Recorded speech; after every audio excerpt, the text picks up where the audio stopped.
আলহামদুলিল্লাহ ওয়াহদা ওয়াসসালাতু ওয়াসসালামু আলা মান লা নাবিয়্যা বা'দাহু নাহমাদুহু ওয়া নুসাল্লি আলা রাসূলিহিল কারীম আম্মা বা'দ ফাআউযু বিল্লাহি মিনাশ শাইতানির রাজীম বিসমিল্লাহির রহমানির রহিম। সমস্ত প্রশংসা সেই মহান আল্লাহ সুবহানাহু ওয়া তাআলার জন্য, সকলেই বলি আলহামদুলিল্লাহ। আর রাসূলুল্লাহ সাল্লাল্লাহু আলাইহি ওয়াসাল্লামের উপর দুরূদ পাঠ করছি সাল্লাল্লাহু আলাইহি ওয়াসাল্লাম।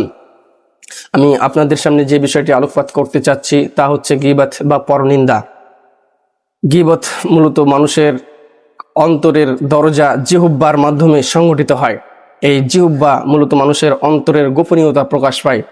এর ক্ষমতা অনেক। এটা মানুষকে ধ্বংসের অতল গহ্বরে নিক্ষেপ করাতে পারে, আবার সাফল্যের স্বর্ণ শিখরে আরোহণ করাতে পারে।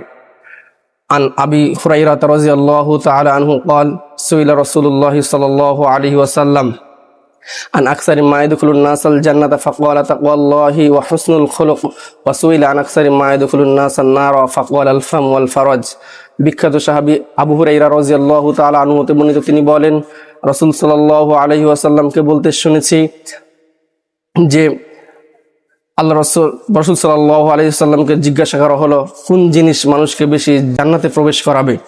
উত্তরে রাসূল সাল্লাল্লাহু আলাইহি ওয়াসাল্লাম বললেন, তা হচ্ছে উত্তম চরিত্র ও তাকওয়া, অর্থাৎ ফাকালা তাকওয়াল্লাহি ওয়া হুসনুল খুলুক। এক হচ্ছে আল্লাহ ভীতি, দুই তাকওয়া। পক্ষান্তরে রাসূল সাল্লাল্লাহু আলাইহি ওয়াসাল্লামকে জিজ্ঞাসা করা হলো ওয়াসুইলা আন আকসারি মা ইয়াদখুলুন নাস আন-নার ফাকালা আল-ফাম ওয়াল ফারজ। কোন জিনিস মানুষকে জাহান্নামে বেশি প্রবেশ করাবে? রাসূল সাল্লাল্লাহু আলাইহি ওয়াসাল্লাম জবাবে বললেন, তা হচ্ছে মুখ ও লজ্জাস্থান। পত্র হাদিস দ্বারা বোঝা যায় যে এই মুখের মাধ্যমেই মানুষ সত্যকে মিথ্যা এবং মিথ্যাকে সত্যতে পরিণত করতে পারে। এর কারণে মানুষ সমাজে অশান্তি, অরাজকতা ও নৈরাজ্য নেমে আসে। এর কারণে মানুষের মাঝে অরাজকতা, অশান্তি বিরাজ করে। এই জন্য আমাদেরকে মুখ অর্থাৎ গীবত পরনিন্দা থেকে দূরে থাকতে হবে। আমাদের জিহ্বাকে সংযত রাখতে হবে। আল্লাহ সুবহানাহু ওয়া তাআলা আমাদেরকে জিহ্বাকে সংযত রাখুন। বলুন আমিন, আল্লাহুম্মা আমিন। আসসালামু আলাইকুম ওয়া রাহমাতুল্লাহ।